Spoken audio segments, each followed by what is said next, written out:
It's another day with the physicians where your health is our business.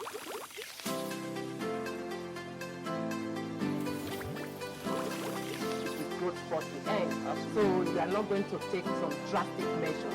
But a 10-year-old coming, pressure is high. But also to know that not only when your pressure is high, that you have glaucoma. Sugar, and I don't know about any other one, but what you know is You're welcome back to the Planet Author of your regular program.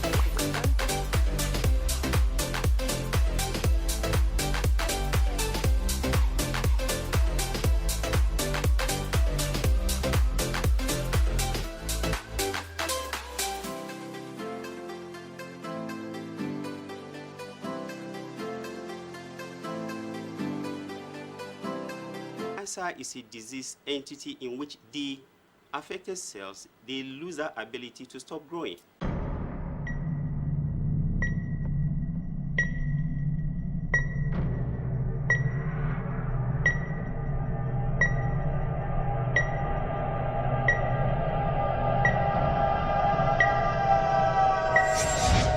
She's a wife and mother of two amazing boys, one of whom is on the autism spectrum. Her experience with her son turned her into a passionate advocate for children with special needs in general and autism in particular. She terminated a promising banking career in corporate Nigeria to focus on raising awareness on the need for early intervention services for children with developmental and learning disorders in Nigeria following her son's diagnosis. Today on The Physicians, our guest will be telling us her personal story and experiences as a mother whose son is on the autism spectrum. Stay tuned.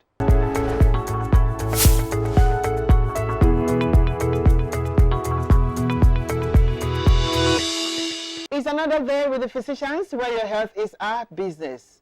Today we'll be talking about our autism journey. Story of a mother whose child is on the autism spectrum. My name is Dr. Martina Agbere. As usual, I'm not alone. I'm here with my co-hosts. I remain Dr. Memuna Yusuf Kadri, and it's always a pleasure to be on set. You know what? I'm actually very happy that we finally got a guest who is in medicine we say is evidence-based. Yeah. Some time ago we brought a professional, a consultant who talked about autism. And we did promise our viewers that we'll do something different by bringing somebody who actually has to tell us about the to share experiences. So that's what we're actually going to do today. So, and I'm sure as a professional too, you must have had instances with parents coming to meet you that have children that have autism. Yeah. Well, we'll be back after this short break. Stay tuned.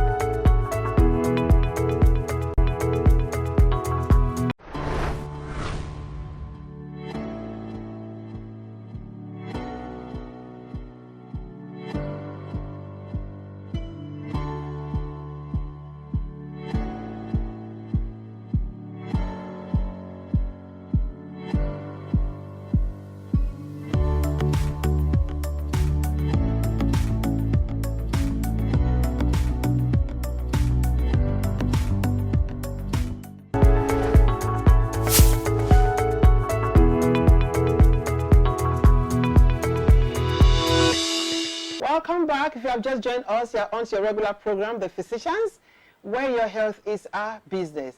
Today we'll be discussing our autism journey, the story of a mother whose child is on the autism spectrum. And in the studio with me, we have Mrs. Nneka Obiagwu. She is a wife and mother of two amazing boys, one of whom is on the spectrum. You're welcome to our program. Thank you very You're much. welcome. You Dr. look so Maimuna radiant. and Dr. Martina. Finally. Thank you guys. It wasn't easy getting you. Oh my goodness. But of course, like I told you on the physicians, if you haven't appeared on the physicians, you know what it means. So thank you for accepting our invitation. Thank you. For the invitation to Okay. come and talk about something that I'm really very passionate Passionate. about. Okay, Well done. so let's keep the ball rolling. Autism. Yes. We're going to be talking about it and your experiences. Yes. Do you want to first start with how it all started? Okay, I always do this Yeah. because autism is such a broad issue. Yeah. And I take the pains to always say that when I'm talking about autism, I'm talking about my own personal experience with autism, because in the autism community, we say that when you see one child with autism, you've seen one child with autism. So everybody's experience with autism is not the same. Autism is not one thing. Autism, it's multiple things. There are different autisms and there are different pathways to each autism. So I'm an expert on my son's autism. I always say that I am an expert on Chukwuebuka's autism, and that is the experience that I share, hoping that it would resonate with other people and that it will also be educative to other people that don't know about that. Okay. Yes. So having having set the Let's foundation. hear the Chukwuebuka story. Okay. How it all started. There's a back and forth. I'm trying to see how I can be very succinct about it, so I don't tell too long a story, because Go ahead. the story is too long. Before I talk about Chukwuebuka coming, I talk about my own personal experiences with some medical challenges that led to Chukwuebuka's coming being a really miraculous event. You know, as a young girl in my 20s, mid-20s, this was early in the 2000s, when it wasn't really commonplace for young 20-something-year-old girls. I discovered I had fibroids, you know, and they were non-symptomatic initially, then became symptomatic, problematic, stomach out, and all the other challenges it presented. So I had to have emergency surgery, and I had post-operative complications that required another surgery to correct. And with the correction of the second surgery, I was now subsequently told that I wouldn't be able to have kids naturally anymore. So it became this journey of having to, I was abroad for my graduate program then anyway, having to go on this journey of infertility that came out of nowhere, you know, and being told I would need assisted reproductive techniques to have kids. But led to me meeting the person who is my husband today, and us preparing from the get-go for IVF treatments. We were already in the process. We were about to get our shots when we found out miraculously. You're pregnant. I was pregnant because from the surgery, the corrective surgery I had, my tubes were totally damaged and blocked. You know, so there wasn't any way. I had gone through all the preliminary testings for that. So you can imagine having gone through that, then we get pregnant the day we were supposed to start the shot. So it was a miracle, and they actually asked our permission to include it in their journals. You know, because it was. So with that, and knowing our background, I get pregnant.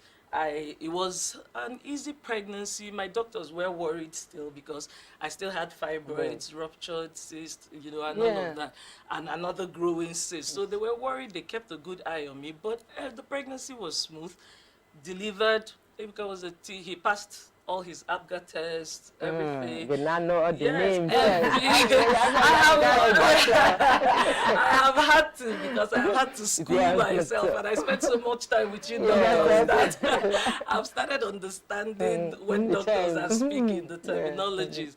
So he passed all his tests, and because I wasn't sure I was ever going to have any other child again, you know, I kept a really keen eye on him. I was checking the developmental milestones. I'm like, this one child that I have, everything has to be good. And I'm very ethical like that. So we were going for all our well visits. He was on point, meeting all his developmental milestones, speaking before he was one, walking before he was one. When I say speaking, I mean the way a child would one babble. syllable, two syllable, Mama, Mama, dada. those The kind of normal things. things that you Normal do, yeah. things, no issues. Then subsequently, after one of our well visits, he fell ill, and immediately, and we were on admission, and next thing we are out of admission, and it is obvious that something has changed. has changed. Before this, I would say that even though he was typically developing, there were issues that we were addressing with constipation, severe, really chronic constipation, and some. At what age was other- that? This was, I'm talking about months. We're talking about he's being weaned, he's just getting into food, and with all that, my over-ficalness. And you did exclusive breastfeeding? Yes, I did. Exclusive. And he was still complete- constipated? Yeah, no, I said at the point At the of point winning. of winning. Okay. Yes. Okay. At the point of winning. And he's constipated. This is not constipation that we could correct with food. We were in the hospital. They had placed him on daily lactulose because we had tried different things, suppositories and all of those things. And it's not coming. And it wasn't that his bowel, that he wasn't producing, because he was producing, but it was compact and it's not coming out. So we were dealing with those. I would explain how that came to bear in our entire journey, because all that history helped us understand our own subtype Of autism. autism. Yes. So Ebuka starts stuttering. Now, those words that he could say After the discharge, yes, right? after the discharge, and we're now talking about 16 months, you know, he starts stuttering, and I'm noticing it, and I'm like, what's going on? The things Ebuka used to say before, he's not saying well, but so he used to sing well before, and now after that... he could communicate, because we would take him, my father-in-law lived not far from us, and every Thursday was Ebuka's visit with granddaddy. So he goes in, granddaddy, he's talking about mommy, daddy, you know, smile, all those things, very social kid, very well adjusted. And the first thing we noticed was the struggle to now start speaking. Took note of it, didn't think anything was amiss. Yes. But one day I remember I lived in Maryland at the time, and I was at the Health Plus pharmacy. And a man came into the pharmacy, and Ebuka was with me, and Ebuka was at this stage, pronounced stutter now as he's speaking. And the man just tapped me and asked, "Is this my son?" I said, "Yes." And he asked, "This thing he's doing, is that how he speaks?" And I said, no, that this started newly and we don't understand what it was. And he told me, okay, that he wants to tell me something, but he doesn't know how to explain it. You know, and he said, okay, that am I Igbo? And I said, yes. And he tried to explain to me in Igbo. He said, okay, let him use Igbo terms to say that this thing happened to his daughter, and that they didn't know what it was, but that they went to the doctor, and that the doctor called it in Igbo, ukuile. And when you translate it to English, it comes to root of the tongue. Okay. You know, so he said that. I later understood that to be the frenum. But he said that the doctor snipped it and the daughter started talking. It helped the daughter to talk. I went home, and I'm an analyst by discipline and by inclination. I was like, I already felt that something was going wrong with his speech. This man was just an angel that God sent to say that your instincts, maybe go deeper on it. I'm a researcher. I dove, what is the root of the tongue? You know, so that's when I learned it was the frenum, and saw this. It is, they say, a myth that some people believe the children are tongue-tied. So you cut it and they work. I went to my pediatrician and I said, "Doc, I don't know what's going on. See what Ebuka is doing." And he explained all of that. He said, "These things don't really matter." And I said, okay, part of my research is speaking to children losing speech. I've seen that. And I'm beginning to get worried. He told me, listen, forget about these things, because we already, okay, let me go back a little bit. While I was in Europe, I had a friend who had a son with autism. But the son had classical autism. That's the autism that when you were born, it's clear that something is wrong. So there's been some damage in utero already, you know. So that was the only autism I knew about. I never knew that there could be children you know, that could be typically developing that would Not having regress, called regressive autism Yes. or atypical autism. So I said, see what I'm reading. The doctor said, no, these things are pretty clear. Let's watch. Something is obviously going on. We don't know. Let's watch. We watched. We had appointments 2 months after speech is gone. At this, completely, totally gone. At this point, the doctor himself is saying, this doesn't make sense to me. I don't understand what's going on. Let's try and look and see if we can get a hold of a speech language pathologist, you know, who can. And we did get an audience with Dr. Wanze. God bless Dr. Wanze. She's an amazing human being that I love. She was the only one at that time in the 2000s that was a speech, you know, professional speech language pathologist that was in Nigeria. And we had an assessment with her. They also had us go to the Yaba Audiological Center to test the hearing, because the first thing you start querying is he not hearing? Yes, is he not hearing? Even though he scaled through on all his hearing tests at birth, you know. But we did all of that, and both doctors at the Yaba Audiological Center and even Dr. Wanze herself, after her assessment, said it's obvious that this boy has regressed and is somewhere on the spectrum. Dr. Wanze in particular was the person that first let me know about what is called PDD-NOS, pervasive developmental disorder, not otherwise specified. Which just says this child regresses, and we can't pinpoint exactly what has happened in this case. And that began my autism journey. So let me not jump. That began the autism journey. We will continue the story when we come back after the short break. I'm sure you are actually going along with what she's saying.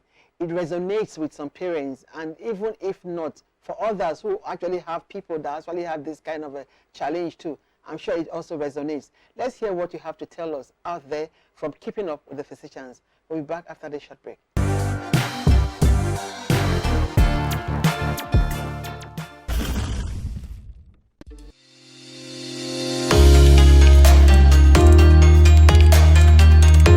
From my layman understanding, autism is a mental disorder detected early in the child from 3 months to 3 years. I think it's a kind of defection that affects children, their psychomotor skills. They are not able to behave like normal children. They find it very difficult to work with, I think, their nerve system also. They're not able to move their hands properly. They're not able to do things the way normal children do. Jaundice, I think I've heard about that too. When you take the child through some series of transfusion, and probably he's able to come out of that sickness. Sometimes they have that issues of autism. The causes of autism at times is environmental factors, and they've not been able to detect whether it's hereditary, but mostly it's environmental factors. As a social disorder, it tends to, be to himself more, and at times by stacking his toy continuously the same way each and every time. The awareness has to be very, very much improved, just like the time we had AIDS and we had Ebola. So many things went out to create awareness. I think we also need to create awareness for autism cases. Welcome back. If you have just joined us, you're on to your regular program, The Physicians, where your health is our business. Today we're talking about our autism journey, the story of a mother whose child is on the spectrum. You want to continue from where you stopped? I think maybe specifically because we're talking about Ebuka's story, and we know that there are different signs and symptoms.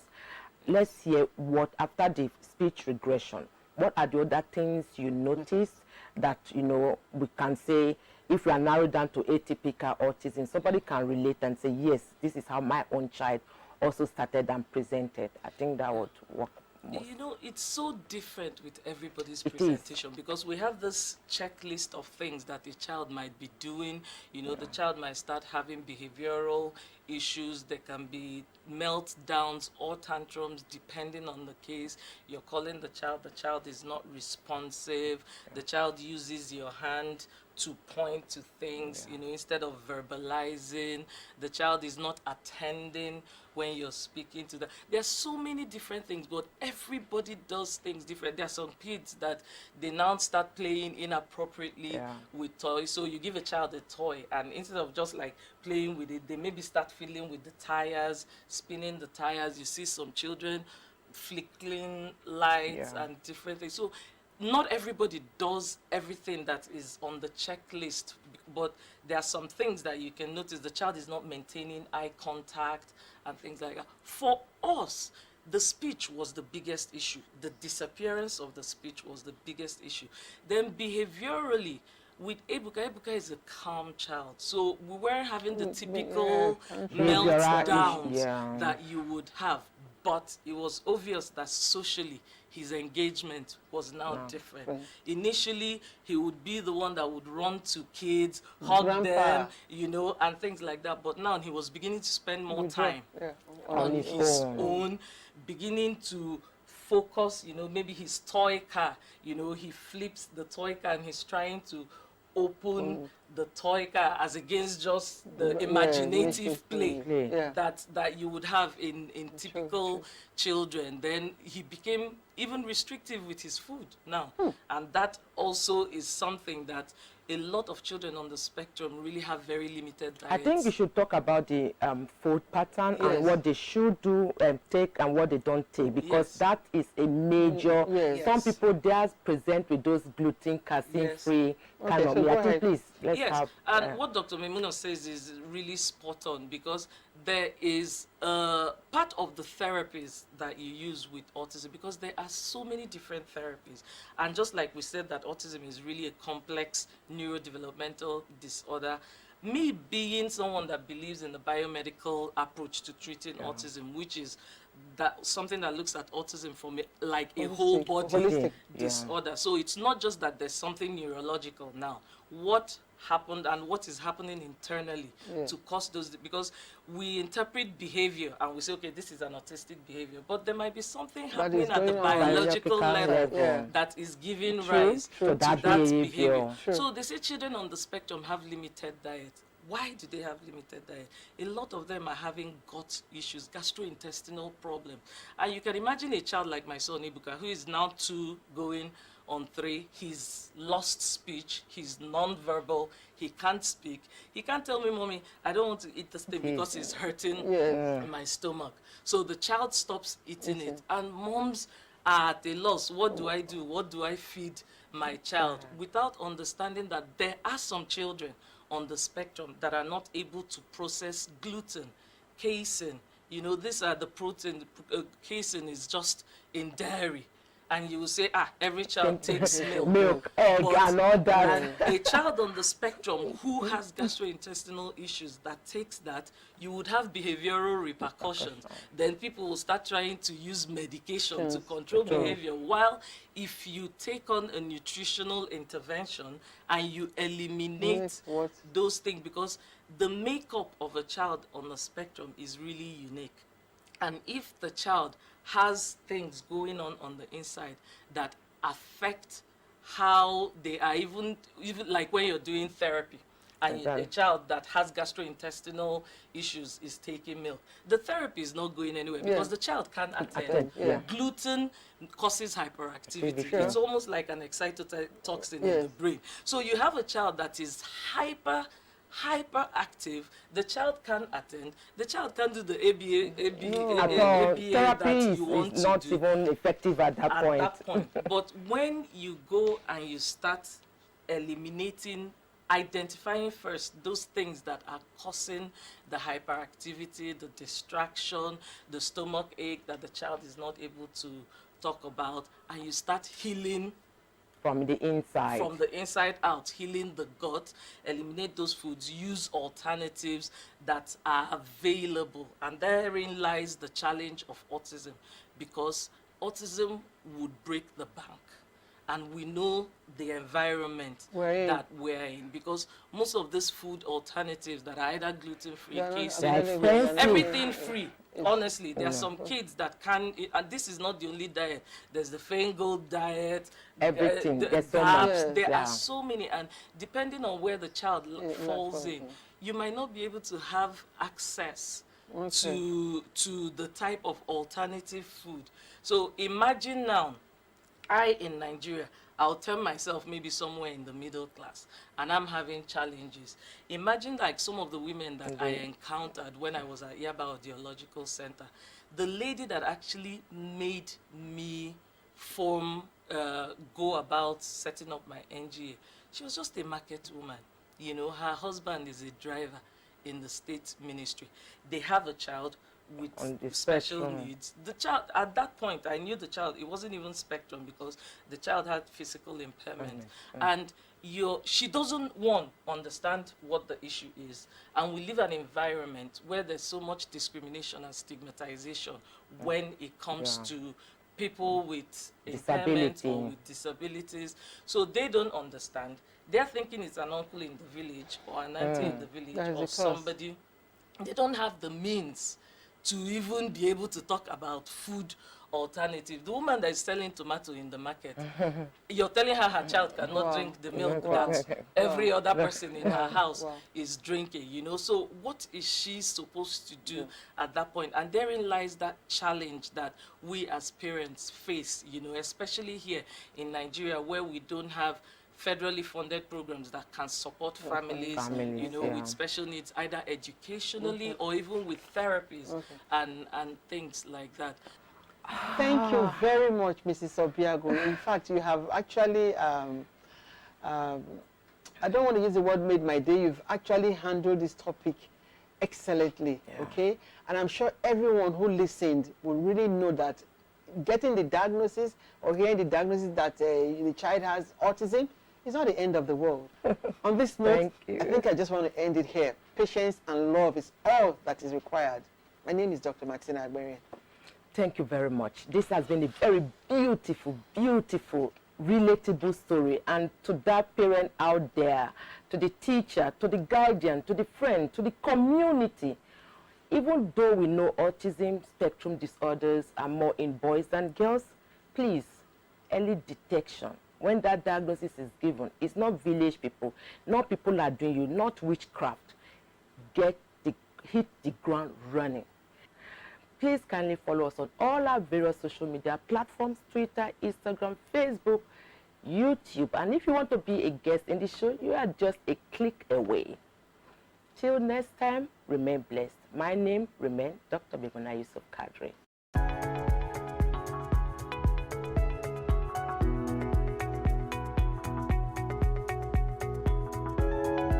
Hi, my name is Dr. Eugene Wosu, consultant cardiologist and chief medical director of United Heart Hospital in Lagos, Nigeria. So stay tuned and continue watching The Physicians. Self-care, it's a big deal, but it is an individual activity. It is you that is in charge when it comes to self-care. So now we know, so I love that definition, you know, because it's true, everybody just go and Google, Google is a friend. What if it doesn't work for you? You know, and if you... What works for you doesn't like to work for me. So...